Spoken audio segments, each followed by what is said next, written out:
소망의 주님께서 대림절을 맞이하여 주님을 기다리는 우리들 위해 함께 하기를 빕니다. 또 평화 없는 세상에서 평화의 주님을 기다리는 세상 모든 사람들에게도 주님의 평화가 함께 하기를 빕니다. 지금은 기술이 발달하고 또 전기의 발명 이후에 지구는 이제 빛공해라는 말처럼 밤에도 우주에서 보면 지구가 환하답니다. 지구의 빛이 우주에서 보이지요. 그래서 그런 사진들을 보신 적이 있을 것입니다. 어쩌면 인간은 이제 더 이상 밤을 두려워하지 않고 또 어쩌면 밤이라는 시간을 잊어버리고 불야성 같은 세상 속에 사는 줄 모르겠습니다. 휘황찬란한 빛에 현혹되면 길을 잃어버리기 일쑤입니다. 마치 신화에 나오는 오디세우스가 로터스를 먹은 부하들과 함께 과거의 일을 잃어버리고 목적지를 잃어버리고 그 섬에서 안주하고 살았던 기억도 납니다. 대림절이 되면 왜 교회는 촛불을 밝힐까요? 왜 촛불을 켤까요? 이 초는 무엇을 상징할까요? 오늘 촛불을 켜라라는 박노해 시인의 시를 실어봤는데요. 어둠이 오면 촛불을 켜라라고 시인은 이야기합니다. 세상이 어두우면 촛불을 켜라 말합니다. 그 무엇을 위해서가 아니라 나 자신이 꺼져버리지 않기 위해 촛불을 켜라. 나 하나를 지켜 세상의 아침이 밝아올 때까지 어둠 속에서 촛불을 켜라라고 시인은 노래합니다. 시대의 어둠을 몰아내기 위하여 우리는 빛을 밝힙니다. 촛불을 들지요. 어쩌면 나 자신이 어두워지지 않기 위해서 촛불을 켜는 것과도 같습니다. 우리가 그리스도이신 예수를 바라고 기다리는 것, 또 그분이 우리의 삶에 오시기를 구하는 것은 우리 안에 있는 어둠을 우리가 잘 알기 때문입니다. 빛이신 주님이 오셔서 우리를 빛 가운데로 이끌어 주시기를 소망합니다. 마태복음의 산상수훈에 주님은 그런 말씀도 하셨습니다. 너희 안에 있는 빛이 사그러들지 않았는지 살피라라는 말씀도 말씀하십니다. 촛불을 켜는 것은 우리 안에 어둠이 우리의 촛불을 꺼버리는 것이 아니라 빛을 돋우도록 오늘 성령은 우리에게 권면하십니다. 너희 안에 빛이 어두워지지 않았나 살피라는 주님의 말씀을 따라 빛이신 주님을 우리의 마음 가운데 다시금 모십니다.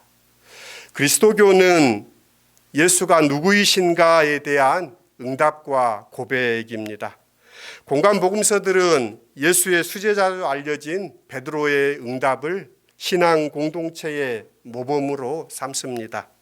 마태복음에는 너희는 나를 누구라 하느냐라는 예수의 질문에 주는 그리스도시요 살아계신 하나님의 아들입니다라고 베드로는 대답했습니다. 이는 베드로의 개인의 고백이 아닌 신앙 공동체의 고백이며 예수가 그리스도이며 하나님의 아들이심을 알리고 믿게 하려는 것이 신앙 공동체인 이 마태복음의 기록의 이유입니다. 예수의 가르침과 행적, 죽음과 부활의 이야기들이 예수는 그리스도이며 하나님의 아들이심을 증언합니다.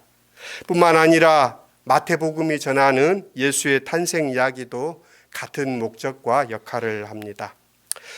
하나님이 하시는 일은 때로는 인간의 상식을 깨뜨립니다.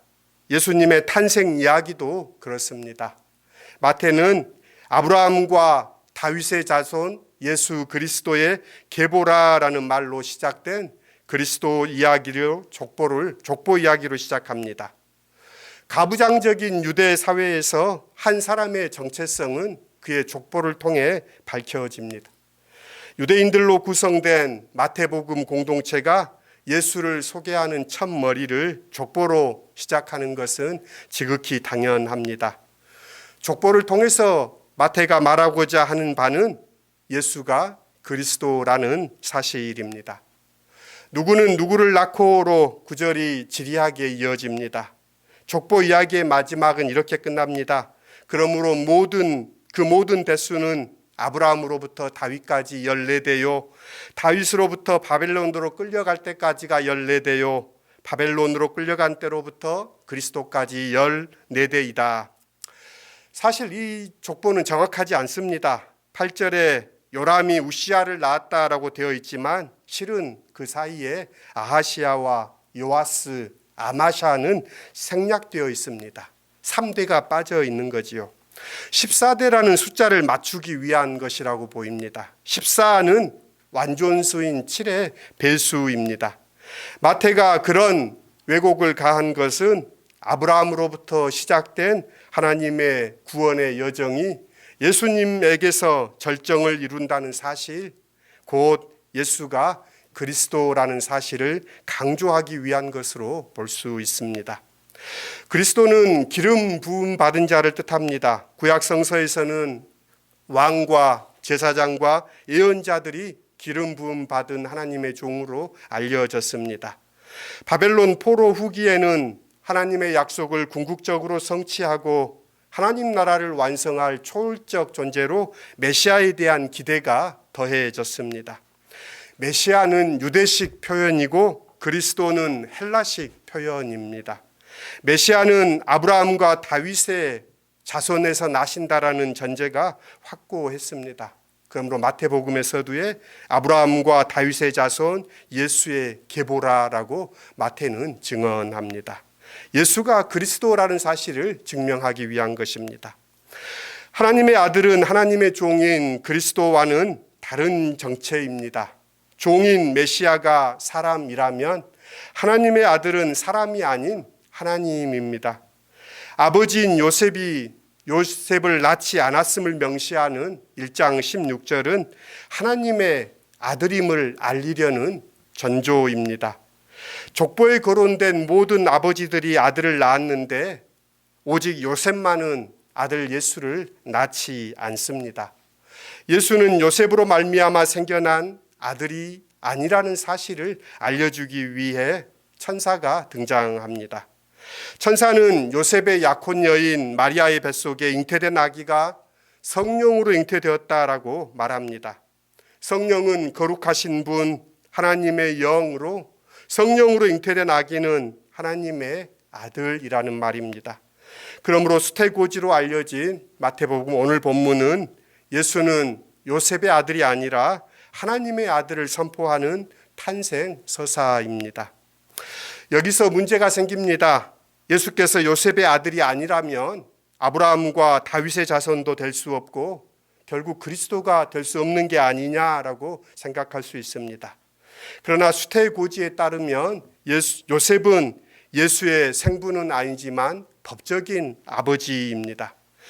친자 관계를 확인할 수도 없고 출생 신고서도 없는 고대 사회에서 부자 관계를 증명할 가장 권위 있고 확실한 것은 이 아이는 내 아들이다라는 아버지의 선언입니다.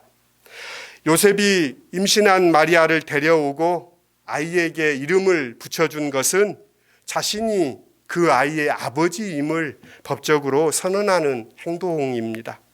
이렇게 하여 요셉은 예수의 합법적인 아버지가 되므로 예수는 메시아의 계보에 등재됩니다. 요셉은 히브리 성서에서 매우 중요한 인물입니다. 창세기와 출애굽기를 연결하는 인물, 구약 성서에 등장하는 야곱의 아들 요셉과 같은 이름이지요. 공통점도 있습니다. 둘 다 꿈을 꾸었다는 것입니다. 야곱의 아들 요셉도 꿈을 꾸었지요. 12단 되는 단들이 자기 앞에 나와 절하였다라는 것으로 그는 꿈을 꾸고 그를 통하여 애굽으로 이주했을 때도 요셉이 그의 일을 감당했던 것을 기억합니다. 마찬가지로 예수의 법적인 아버지였던 요셉도 꿈을 꿉니다. 창세기는 요셉의 죽음과 장래 이야기로 끝이 나고 출애굽기는 요셉을 알지 못한 새 왕이 일어났다라는 이야기로 시작됩니다. 그런 의미로 구약 성서의 요셉은 옛 세계와 새로운 세계의 연결고리 역할을 하고 있습니다. 예수의 아버지가 되는 요셉도 마찬가지입니다. 그는 주님 오시기 전과 또 주님 오신 후를 이어주는 연결고리입니다. 교회 역사에서 요셉은 중요한 인물로 취급되지 못했습니다. 성서화를 보게 되면 대부분의 성서화가 그를 나이 많고 늙은 노인의 모습으로 형상화합니다. 영원한 젊음을 간직한 마리아와는 대조적입니다. 마태는 이 요셉과 야곱이 약혼한 사이라고 밝힙니다. 유대의 전통에 따르면 약혼을 통해 두 당사자는 법적인 부부가 됩니다. 그 때문에 약혼한 사이임에도 불구하고 요셉을 마리아의 남편이라고 오늘 이 마태복음은 적고 있습니다. 하지만 약혼한 사이라고 해서 함께 바로 동거하며 함께 살지는 않습니다. 신부는 1년 동안 친정에 머물고 아내로서의 역할을 익힙니다. 그 기간을 가진 이후에 신랑이 신부를 데려오면서 가정이 시작됩니다. 그런 요셉에게 청천벽력과 같은 소식이 들려옵니다. 마리아가 임신했다는 사실입니다. 누가복음은 마리아가 어떻게 잉태되었는지를 상세하게 설명하고 있지만 마태는 일체 그런 것이 없습니다. 그야말로 다짜고짜 같이 살기 전에 마리아에게 성령으로 잉태된 사실이 드러났다라고 이야기합니다. 누가복음이 마리아를 중심으로 한 수태고지의 이야기를 적고 있다면 마태복음은 요셉을 중심으로 한 예수의 탄생 이야기를 적고 있습니다. 그 이야기는 마태복음을 읽는 독자가 대부분 유대인들이었고 누가복음을 읽던 독자들이 가난하고 비천했던 또는 헬라의 사람들, 유대의 전통으로부터 자유로웠던 사람들이라는 것도 배경으로 작용하는 것 같습니다. 마태는 요셉을 의로운 사람이라고 소개합니다. 그의 행동에서 왜 마태복음가 그를 의롭다 했는지가 드러납니다. 마리아가 임신했다는 사실을 알아차렸을 때 요셉의 마음은 어떠했을까요? 그의 심정은 쓰라림을 아마 겪어본 사람이 아니면 알 수 없을 것입니다. 배신감에 치를 떨었을까요? 그러나 그는 자기 감정을 드러내지 않습니다. 마태는 요셉이 약혼녀였던 마리아에게 수치심을 주지 않기 위하여 가만히 파혼하려 했습니다. 부끄러움을 주지 않으려고 또 가만히라는 단어가 요셉이 어떤 사람인가를 설명해 주는 장치입니다. 요셉은 배신감에 치렀던 것이 아니라 여전히 그 마리아를 위하는 그의 마음이 이런 일들 속에서 드러납니다. 그는 철저히 타자 중심적인 사고를 하는 사람입니다. 이것이 그의 의로움일까요? 이런 마음이 어쩌면 새로운 역사의 초석이 됩니다.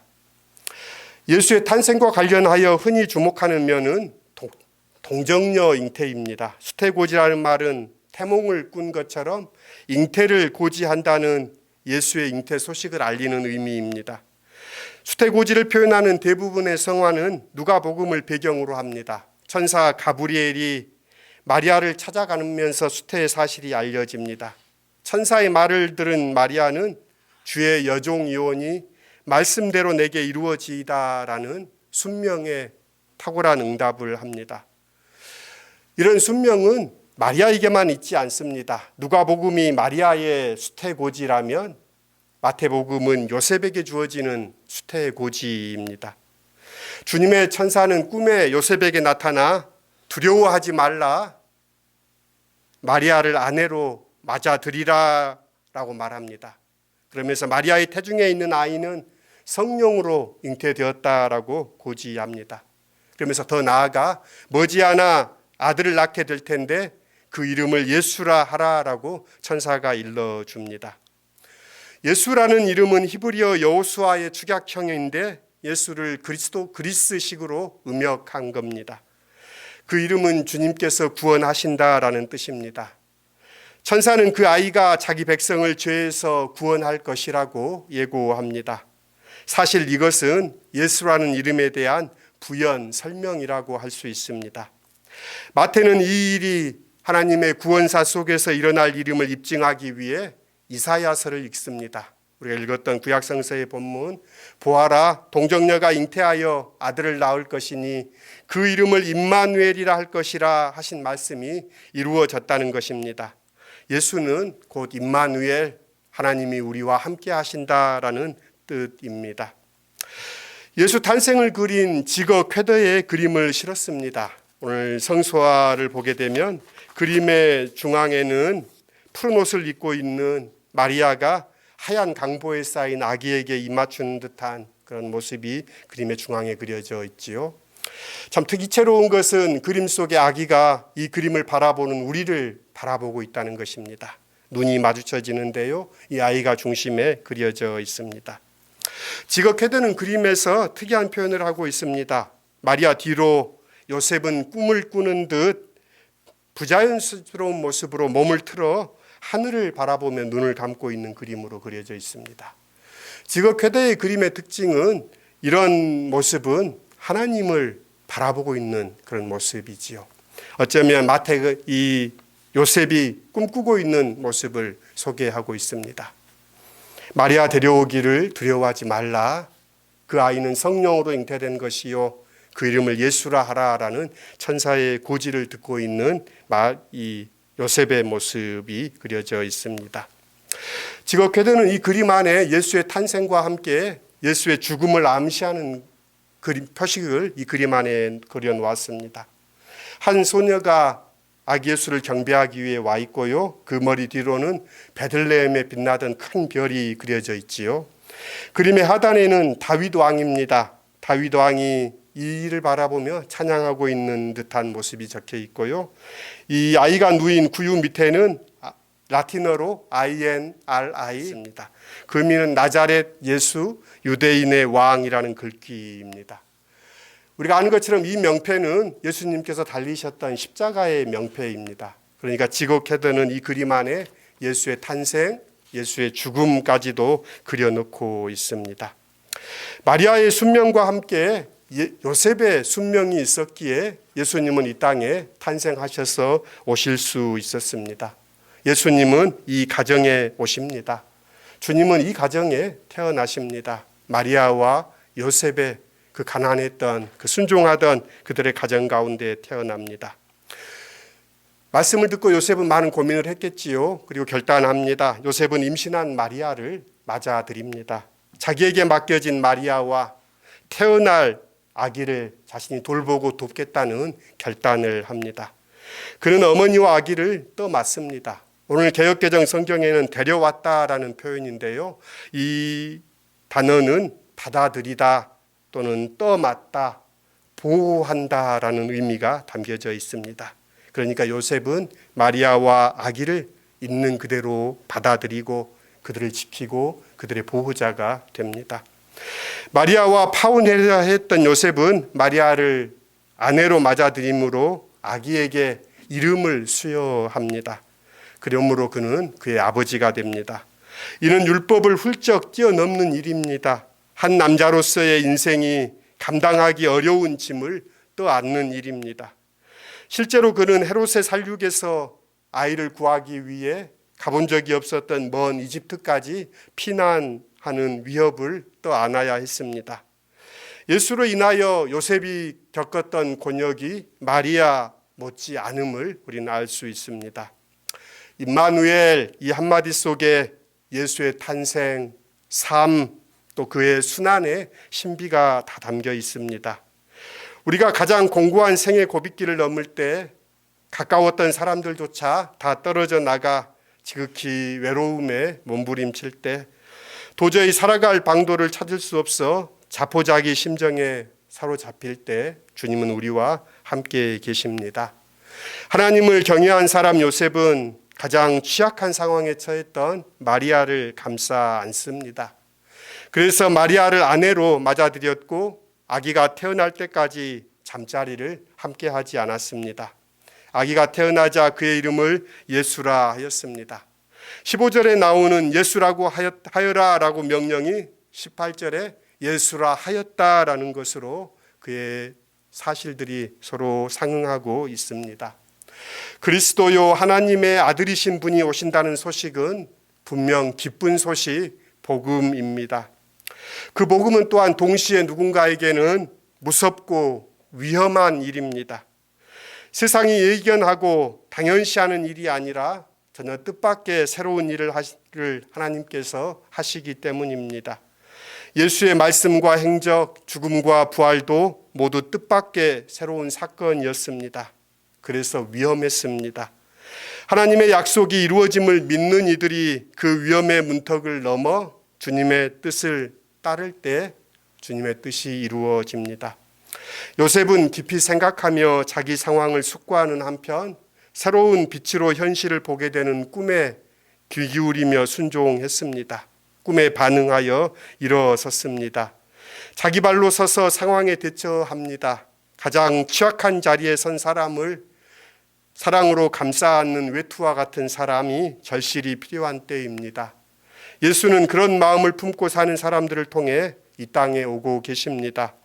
우리 가정과 교회의 품이 커져서 상처 입은 사람들, 고통받는 이들을 넉넉히 품어 안을 수 있기를 기원합니다. 임마누엘 예수님이 오십니다.